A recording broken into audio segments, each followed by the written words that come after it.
Y en esta noche, como todas las noches, es un gusto servirle las noticias. Soy Juan José Ríos. A las 8:45 continúa hoy en la entrevista. Nos acompaña el diputado Álvaro Arzú Escobar. Y en el análisis, bueno, se va a poner sobre esta mesa lo que ha dicho el titular de la COPRECOVID en relación a las pruebas con o para el COVID-19. Así que, compañeros, adelante. Gracias, Juan José, por el traslado y efectivamente iniciamos el segmento de las entrevistas de su noticiero a las 8:45, como siempre, discutiendo los temas que definen la agenda noticiosa y que definen el debate político en el país. Y esta noche, como ya Juan José ha adelantado, tenemos ya la presencia en el set del diputado que ha sido presidente del Congreso de la República, que conoce todo el debate y todo el tema que se ha venido dando en el Congreso de la República en las últimas 2 legislaturas. Nos acompaña ya en el set el licenciado Álvaro Arzú Escobar. Bienvenido, licenciado. Muchas gracias, buenas noches. Bienvenido, buenas noches. Y hoy compartiendo este set con Carmina Valdizán. Carmina, buenas noches. Hola, buenas noches, Cristian. Tenemos rato de no compartir cámara. Evidentemente teníamos algún tiempo de no estar juntos en las entrevistas. Esta noche facilitaremos la discusión de los temas que definen al Congreso de la República. Así que quédese con nosotros a lo largo de las 2 entrevistas que seguramente serán de su interés. Y sin más, iniciamos la conversación con el diputado Álvaro Arzú Escobar. Diputado, 2 legislaturas, sus primeras impresiones de estas 2 experiencias. Bueno, han sido, pienso que 2 legislaturas muy distintas.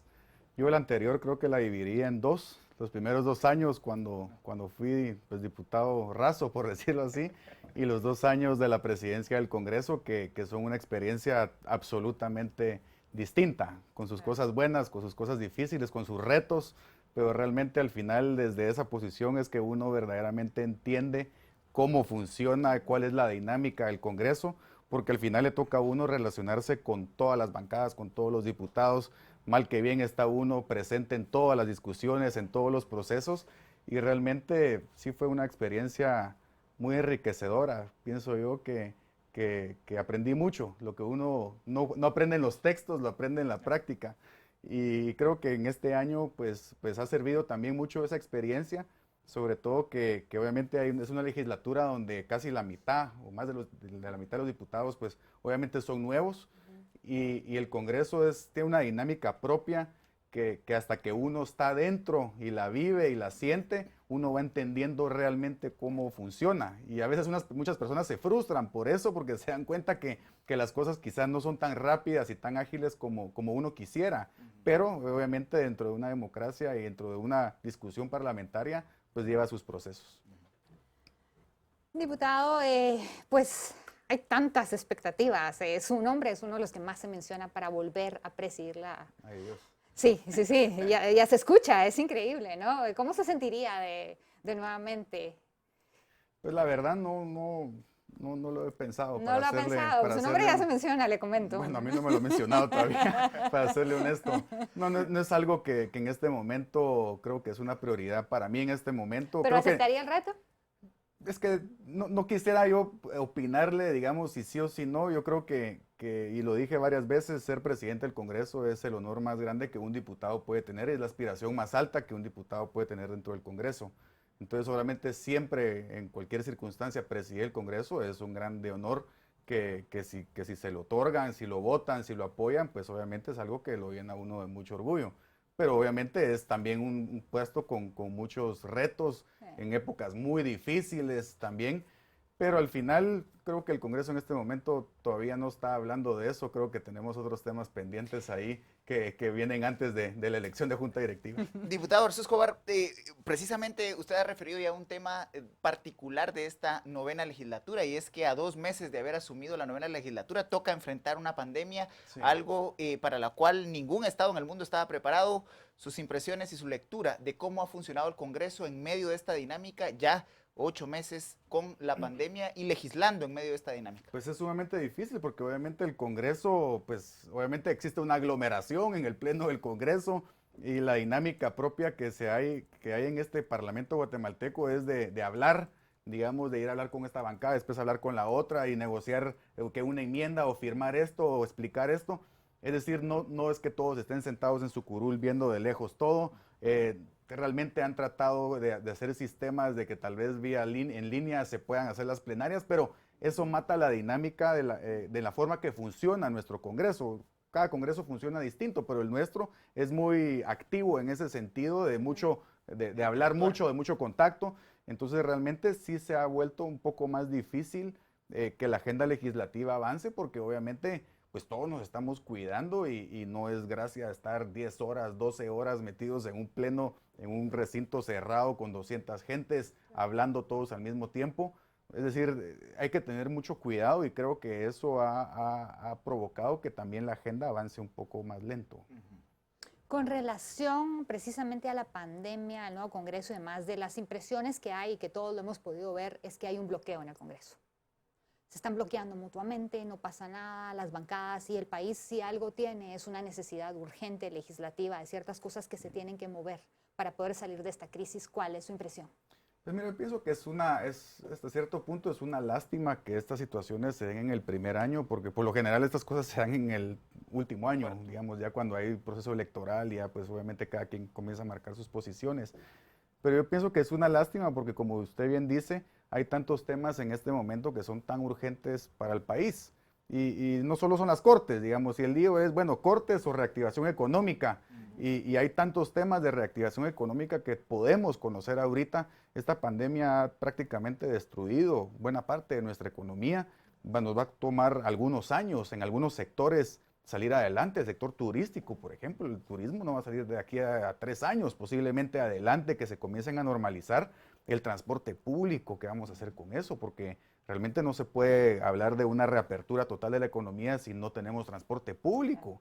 Es muy difícil. Entonces, yo pienso que hay muchos temas urgentes que a la gente verdaderamente le interesan. Mucha gente que perdió su empleo, mucha gente que perdió su sueldo, mucha gente que está endeudada hasta el cuello con las tarjetas de crédito porque no tiene un ingreso. Ahí tenemos agendada para mañana la primera lectura de la ley de tarjetas de crédito, por ejemplo, que va a ser un aliviante muy importante para la gente cuando la logremos aprobar.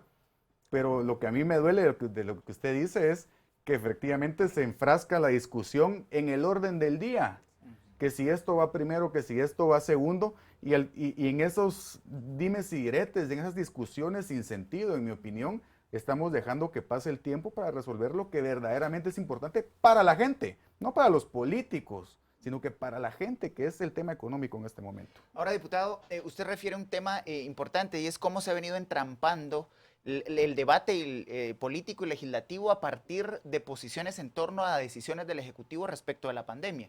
Vimos en la última ampliación del estado de calamidad, el sexta, que su bancada manifestó una oposición y votar en contra de la ampliación de ese estado de calamidad. ¿Cuál es la lectura que tiene la bancada que usted preside y la propia suya respecto a las decisiones que ha tomado el Ejecutivo para atender esta pandemia?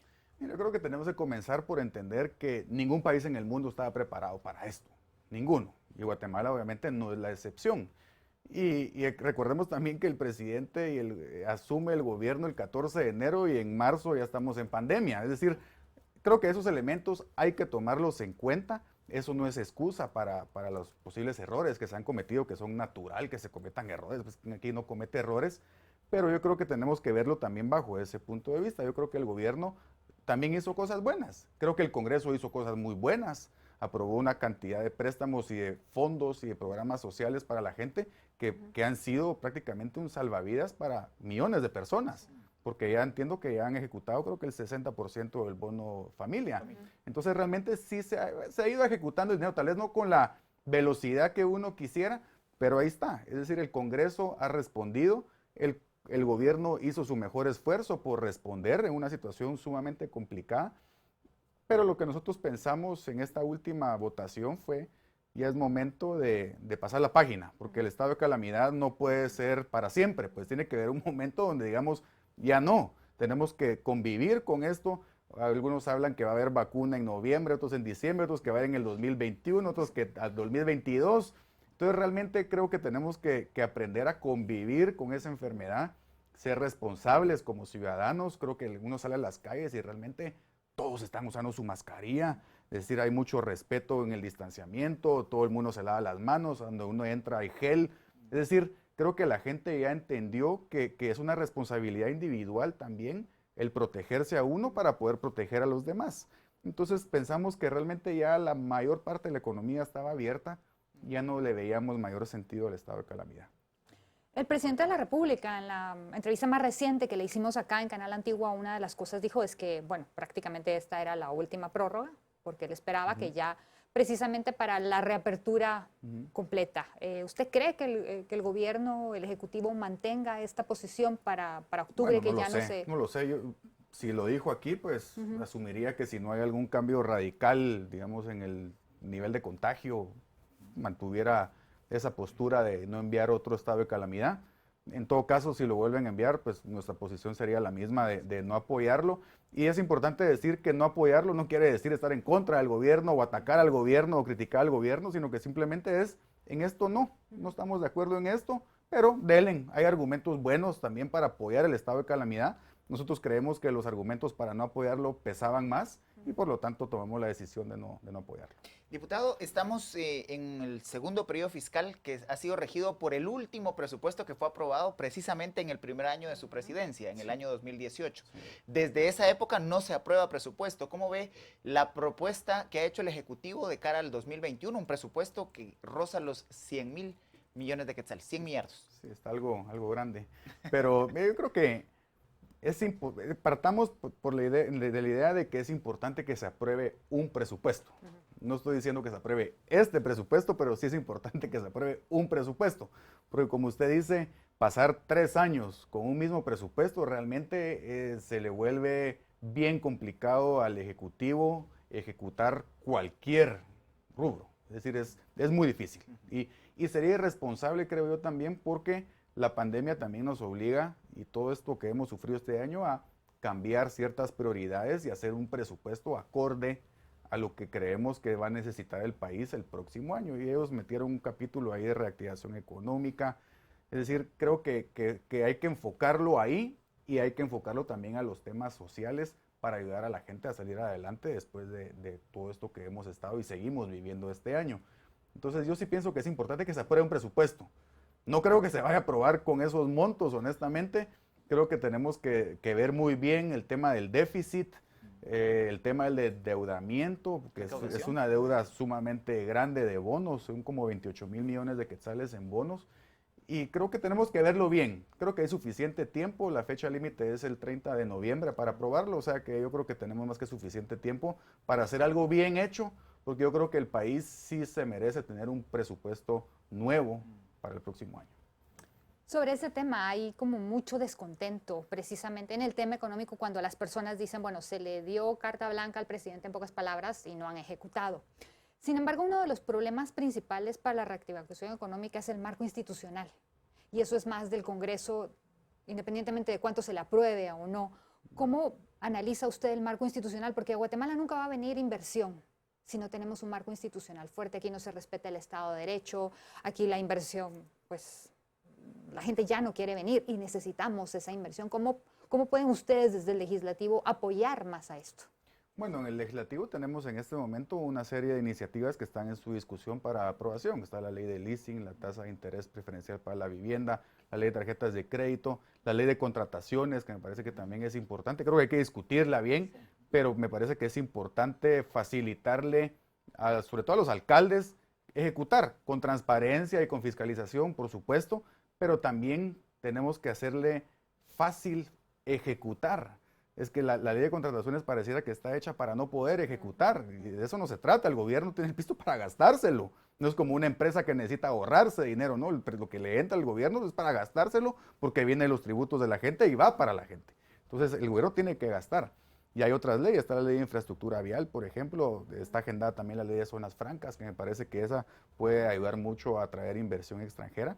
Yo creo que tenemos que aprovechar la oportunidad que tenemos en este momento de que hemos sufrido un problema económico, de cambiar ciertos fundamentos, digamos, de nuestra economía, cierto marco legal de nuestro ordenamiento jurídico para poder traer inversión. Y creo que tenemos que aprovechar también el hecho de que Estados Unidos y la China están metidos en un pequeño problema y creo que ellos están tratando de sacar mucha de su industria y de sus empresas de la China y traerlas a países que sean realmente pues, más amigables, digamos, por decirlo así, incluso que estén más cerca. Entonces se ha hablado mucho de que Guatemala puede ser un país que puede atraer mucho de esa inversión estadounidense que está en la China, que se venga para Guatemala. Ahora, diputado, usted refería en una de sus intervenciones anteriores la importancia de poder apoyar también a los sectores más desposeídos en el tema del impacto de la pandemia. ¿Cómo ve la posibilidad para el año 2021 de la ampliación de programas sociales que para este año han funcionado, como el del bono familia? Bueno, miren, hay que verlo bien, porque obviamente es un tema bien caro, digamos, en el sentido de que por primera vez, desde que se creó se aprobó la Constitución actual, el gobierno se endeuda con el Banco de Guatemala. Es decir, fue una deuda extraordinaria, digamos, y que lo endeudamos al país por 11,000 millones de quetzales con el Banco de Guatemala, que solo se permite, según la Constitución, cuando hay un estado de calamidad, situaciones muy excepcionales, que obviamente esto era una situación muy excepcional. Si vamos a poder volver a hacer ese tipo de endeudamiento más adelante, no lo sé. No lo sé si podemos estirar la pita hasta ahí, porque obviamente hay una prohibición constitucional de hacerlo en tiempos que no son ya extraordinarios. Yo pienso que ese programa es importante. Creo que el programa más importante, yo siempre lo he pensado, el programa social más importante es un empleo. Yo entiendo que tenemos que ayudar a la gente en estos momentos. Aprobamos 700 millones de quetzales solo para la compra de comida, que todavía no se ha entregado, pero entiendo que ya lo tienen adjudicado. Es decir, sí se han aprobado fondos que todavía no se han ejecutado y todavía nos van a alcanzar para seguir el próximo año.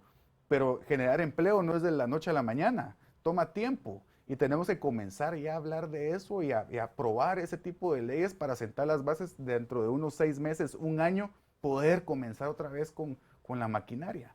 Y también hay mucho tema de obra pública, que entiendo que en el presupuesto hay un énfasis muy importante en la construcción de obra pública, que creo que eso también ayuda mucho a estimular la economía, a contratar gente. La construcción derrama por todos lados, ¿verdad? Desde el albañil hasta el ingeniero, hasta la persona que vende los almuerzos en la obra, es decir, derrama mucho dinero. Y yo creo que eso va a ser positivo. Bueno, creo que es hora de ir pasando ya al tema más candente, que es exactamente la elección de Cortes. Es como que la economía es uno de los temas más importantes para el ciudadano común, pero el país no va a avanzar si no tenemos Cortes. Bueno, sí tenemos Cortes. Bueno, hablemos de las Cortes. ¿Cómo está el proceso de elección? ¿Cómo está el Congreso? ¿Cuál es el ambiente? Bueno, el ambiente es complicado, obviamente, pero no de ahorita. El ambiente del tema de las Cortes es complicado desde el año pasado. Que recordemos que esto se debió haber hecho el año pasado, no este año. Si llevamos 331 días, me decías, de no elegir, es porque la Corte de Constitucionalidad, a través de un amparo, pues corrió la elección de Cortes hasta hace un par de meses, digamos. Y esto se tuvo que haber hecho a más tardar el 13 de octubre. Entonces, obviamente, es una situación bien compleja porque, imagínense ustedes que tenemos plazos constitucionales de cuánto tiempo duran los cargos de los funcionarios públicos. Plazos constitucionales. ¿Y qué quiere decir eso? Que eso es el fundamento del orden constitucional. Y cuando viene la Corte de Constitucionalidad, que es la llamada a mantener y a velar que se respete el orden constitucional, y es la primera que viola un plazo constitucional, entonces ahí sí estamos hablando de serios problemas al Estado de Derecho y a la certeza jurídica del país, incluso a la democracia y a la alternabilidad del poder. Porque los plazos constitucionales están hechos precisamente para que exista alternabilidad de poder y que a través de un proceso democrático se reemplacen o no, dependiendo de lo que la ciudadanía decida, a las personas que ejercen los cargos públicos. Pero cuando es la misma Corte la que tiene que protegerlo, lo viola, entonces obviamente entramos todos en un limbo jurídico en donde nadie sabe para dónde agarrar, porque efectivamente si tomamos una decisión en este sentido, nos ganamos un antejuicio. Y si la tomamos en este otro sentido, también nos ganamos un antejuicio. Entonces estamos metidos en un callejón casi sin salida, producto de una resolución irresponsable de la Corte de Constitucionalidad. Entonces cuando se habla de que hay 331 días que no hemos elegido Cortes, sí, pues no es por culpa del Congreso, es por culpa de la Corte de Constitucionalidad. Y todos los que hoy, puchica, se rasgan las vestiduras, que no hay Cortes, yo no los oí decir absolutamente nada el año pasado cuando aplazaron el plazo. Cuando violaron el plazo, ¿no? Ahí no decían nada, ahí decían qué bueno que esta Felices legislatura están. no elija y que elija la siguiente. Ahí sí no les importaba el Estado de Derecho, la certeza jurídica, las inversiones extranjeras. Ahí sí no les importaba. ¿Por qué? Porque querían que eligiera la siguiente legislatura. Ahora, diputado, precisamente en ese tema, esto se ha vuelto la constante. En el año 2014 lo mismo sucedió a partir Exactamente. de una decisión de otra corte que suspende la toma de posesión. Claro. Y curiosamente, el 13 de octubre del año 2014 no se permite la toma de posesión de jueces, pero sí se exige el cambio de Contralor General de Cuentas. Esto se ha vuelto como una tendencia Es muy en el país. discrecional. Mucha discrecionalidad, pero sería importante recordarle a la audiencia qué fue lo que sucedió el año pasado, porque la octava legislatura fue electa para elegir cortes, es decir, Claro. en el momento en el que se vota por la octava legislatura, Así el es. mandato de la ciudadanía para los diputados de la anterior legislatura era elegir a las cortes. Correcto. ¿Podría recordarnos el contexto, siendo que usted estaba como presidente del Congreso de la República? Miren, nosotros, este proceso ha pasado por 4 amparos. El primero, nosotros desde el Congreso convocamos al proceso de comisiones de postulación, si no estoy mal, en febrero del año pasado. Sí, sí, sí. Y entonces, y lo hicimos con mucho tiempo de anticipación, precisamente previendo que grupos interesados iban a interponer amparos para entorpecer el proceso. Y todo para proteger el plazo constitucional de 13 de octubre. Entonces, convocamos antes. Una señora que se llama Ana Leonora Muralles mete un amparo que lo resuelven en mayo. Y la CC dice, no, efectivamente convocaron muy temprano. Entonces, mejor empiecen otra vez el proceso. A empezar otra vez el proceso. Se convoca otra vez a comisiones de postulación y empiezan de cero de nuevo. Después, un magistrado, Noé Ventura, mete otro amparo, porque creo que no se habían elegido correctamente no sé qué integrantes de la comisión de postulación. Después, Helen Mack mete un amparo, diciendo de que no se habían llevado a cabo las evaluaciones de desempeño, que curiosamente, que mencionaste el 2014, quien metió un amparo para que no pudieran tomar posesión esos magistrados en el 2014 también fue Helen Mack. Y pasaron como 40 y pico de días que no 45 días. tomaban posesión. Y esto es lo más curioso de todo.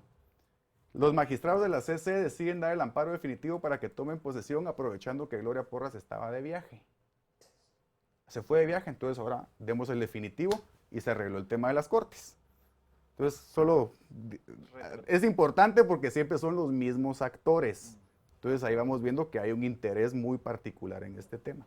Después, bueno, se muere el plazo del 13 de octubre y entonces la Corte dice en noviembre o diciembre, bueno, aquí va el procedimiento para que hagan evaluaciones de desempeño express y se las echan en 2 semanas. Sí. Evaluaciones de desempeño, por supuesto, una chistosada, pues, o sea, lo que hicieron, no era para saltarse el plazo constitucional lo que hicieron y bueno. Después se da todo el proceso de comisiones paralelas 2, ¿verdad? De todo lo que pasó con este tema de Gustavo Alejos y todo. Y viene el Ministerio Público y pone un amparo. Y esto es interesante. El Ministerio Público pide que se anule todo el proceso. Y viene la Corte de Constitucionalidad y les da el amparo, pero no para anular todo el proceso, sino que para cambiar las reglas de la elección. Y dicen, no, el Congreso tiene que elegir, pero tienen que elegir de viva voz, uno por uno, razonando su voto cada uno de los diputados 296 veces y tienen que excluir a todos esos candidatos que están señalados, ni siquiera denunciados en ese momento por falta de idoneidad, violando la presunción de inocencia. Entonces viene el Ministerio Público y les pide que anulen el fallo, porque eso no es lo que pidieron, es que eso es importante. El Ministerio Público pide que anulen ese fallo, porque ellos no pidieron eso en el amparo y por supuesto dicen que no. Y entonces después se dan cuenta que elegir de la forma en la que realmente Gloria Porras se inventó, porque no está en ley, no está en la Constitución, toma 2 años, si bien nos va. Hagan los números. Sí, no, multipliquen 160 diputados hablando 1 minuto, que yo no conozco un diputado que hable 1 minuto, por 296 votaciones.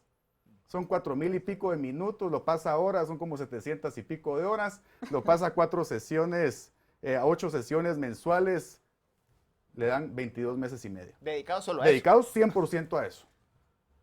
Entonces, ¿de qué estamos hablando? O sea, esto no es un juego, pero ellos se lo han tomado como un juego, como un negocio.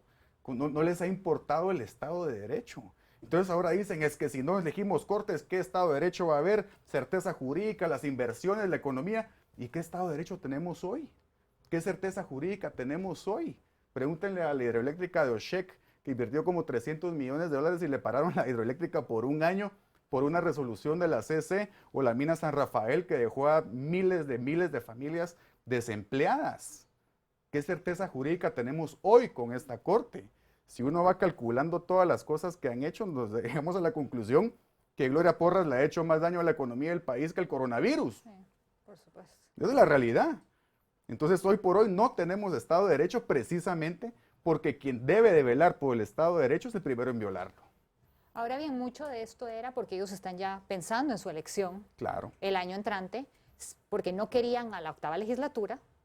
Ahora no los quieren a ustedes tampoco. No, ellos no Y quieren a entonces nadie. resulta que ellos mismos, parece mentira, pero ellos mismos se dispararon en el pie. Totalmente. Entonces ellos mismos entramparon el proceso, y si ustedes ahora siguen el proceso que ellos mismos pusieron, definitivamente va a ser esta Corte Suprema de Justicia, van a ser ustedes quienes elijan a los magistrados de la Corte de Constitucionalidad, a menos de que se inventen no sé qué.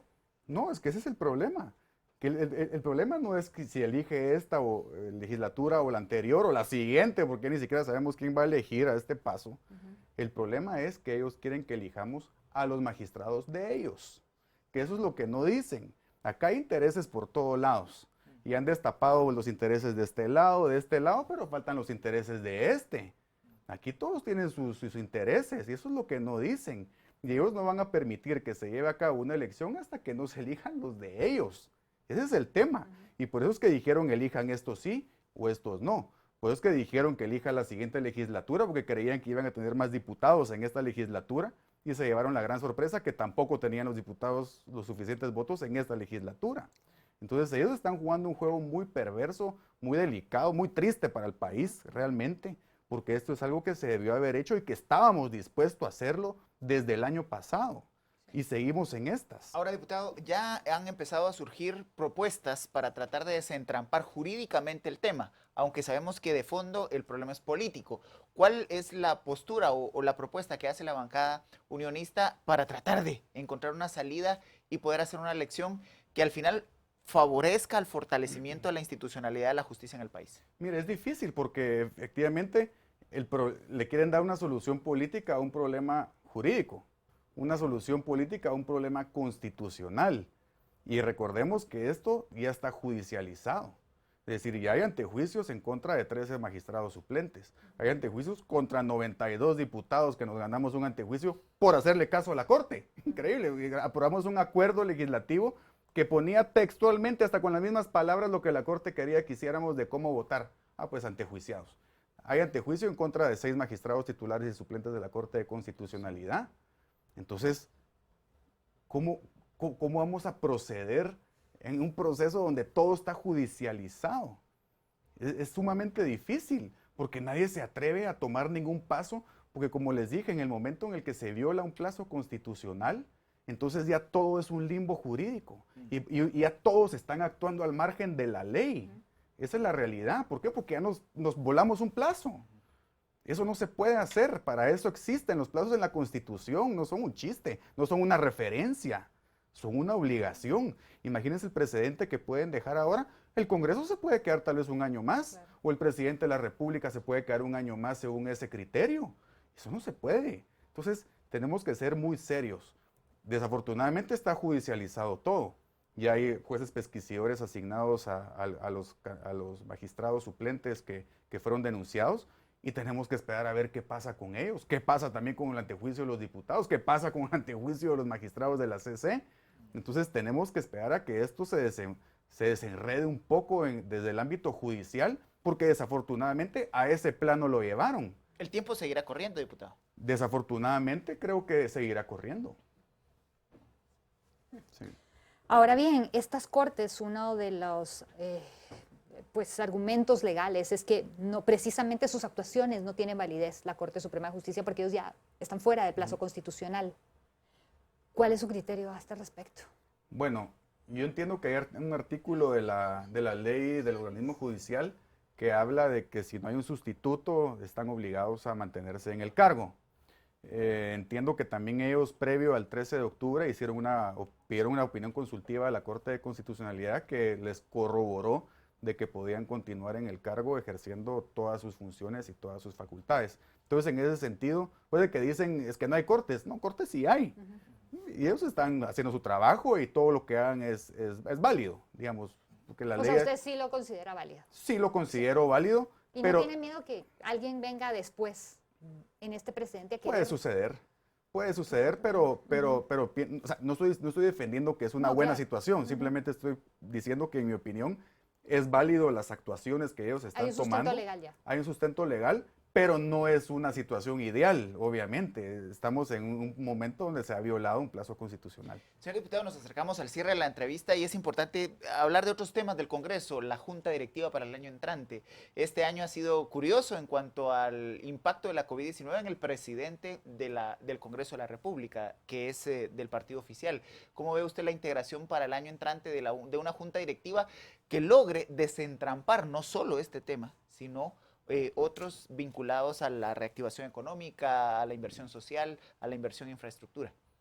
Pues miren, como le dije, no he estado yo todavía, si es que han habido pláticas de junta directiva, honestamente no he estado yo pendiente de eso. Hemos estado más pendiente de todos estos procesos de los que hemos estado hablando. Ahorita se viene el presupuesto, la discusión del presupuesto. Yo creo que eso es lo que más quita tiempo o atención, digamos, de los diputados en este momento. Y pues al final, mire, pues las juntas directivas, ¿qué le puedo decir? Depende. Yo creo que el presidente Rodríguez, que es muy lamentable que esté todavía no puede todavía regresar al Congreso, y pues le deseamos una pronta recuperación. Yo creo que él es una persona seria que había manejado las cosas hasta este momento bastante bien, digamos. Y yo pienso que independientemente de quién sea que vaya en la presidencia o que integre la Junta Directiva el próximo año, creo que tenemos que tener claro las prioridades. Al final las prioridades, honestamente, en este momento son dos, el tema económico y el tema de las cortes. Y tenemos que encontrarle la forma de cómo hacer que caminen las dos cosas, pero como les digo, es difícil que camine esto cuando hay procesos judiciales de por medio. Pero por el otro lado también tenemos que entender que tenemos que atender a la gente, solucionarle muchos problemas económicos que tienen en este momento, y yo creo que por responsabilidad tenemos que hacerlo. Y uno se lleva cosas tan extrañas en el Congreso, como por ejemplo en jefes de bloque, piden que se ponga solo primero las cortes, pierden, y después piden, bueno, entonces agreguen mis leyes, y se les agregan en la agenda. Después llegan al pleno al día siguiente y no votan la agenda, porque quieren que vayan las cortes primero, pero sí metieron sus leyes en la agenda. Entonces uno dice, no es un juego, pues. Es decir, creo que los guatemaltecos se merecen que nosotros no juguemos de esa manera. Y hay cosas muy importantes pendientes que tenemos que hacer que afectan las vidas de las personas. Pues diputado, agradeciendo su presencia esta noche en el set de Canal Antigua para pues trasladar a la audiencia de nuestro canal los temas que han definido el debate político en el Congreso de la República. Así que gracias por habernos acompañado. Gracias. Y a usted la invitación a que se quede con nosotros, porque al volver discutiremos sobre una nueva enfermedad que se ha empezado a detectar en el sistema de salud pública. Recuerde que acá le tenemos el mejor enfoque noticioso.